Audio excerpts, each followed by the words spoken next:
सूरदास जी का लेखन चरित्र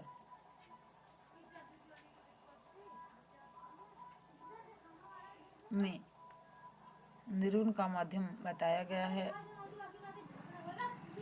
और शब्द का प्रचार प्रसार हुआ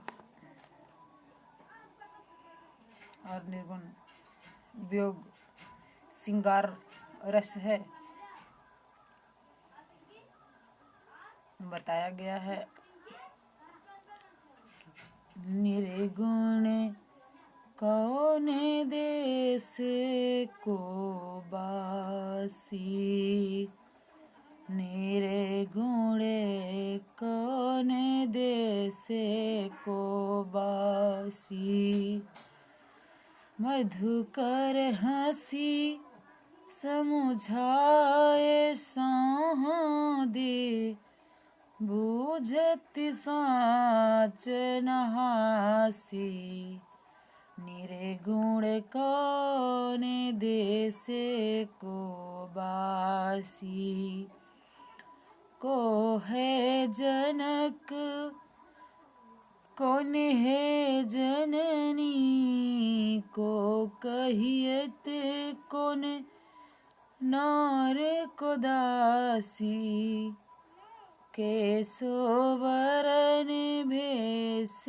है कैसो, केहि रस में अभिलाषी, निर्गुण कौन देश को वासी, पावे गोपुनी कियो आपनो, जोर कहे गो गासी, सुनते मौन हुए रहियों ठगियों, सो सूर सब मति मासी, और निर्गुण कौन देश को वासी, निर्गुण कौन देश को वासी। व्याख्या। गोपियां निर्गुण ब्रह्म का मजाक उड़ाती हुई उपहासात्मक शैली में उद्धव से पूछती हैं कि हे मधुकर, तुम्हारा निर्गुण ब्रह्म किस देश का रहने वाला है? हमें यह बात प्रसन्न मन से समझाओ। हम सौगंध खाकर कहती हैं कि हम हंसी नहीं कर रही हैं, वास्तव में जानना चाहती हैं।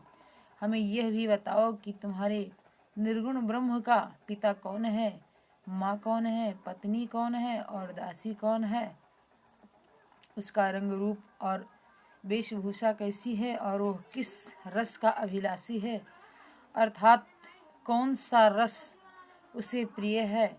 तात्पर्य यह है कि निर्गुण ब्रह्म को उपर्युक्त सभी विशेषताओं से रहित बताया गया है और इसीलिए गोपियां निर्गुण ब्रह्म का उपहास करती हुई उद्धव से ऐसा प्रश्न पूछ रही हैं। गोपियां उद्धव को सावधान करती हुई कहती हैं, यदि तुम हमारे प्रश्नों का उत्तर देने में झूठी या कपटपूर्ण बात कहोगे तो तुम्हें अपनी करनी का फल अवश्य भोगना पड़ेगा। सूरदास कहते हैं कि गोपियों की ये बातें सुनकर उद्धव ठगी से अवाक रह गए, मानो उनकी रास बुद्धि ही नष्ट हो गई हो। अर्थात गोपियों ने उद्धव से ब्रह्म विषयक ऐसे प्रश्न पूछे जिसका उत्तर देने में वेद उपनिषद आदि भी असमर्थ हैं। इन प्रश्नों के द्वारा गोपियों ने निर्गुण की तुलना में सगुण की आराधना और सरल विचार सिद्ध किया।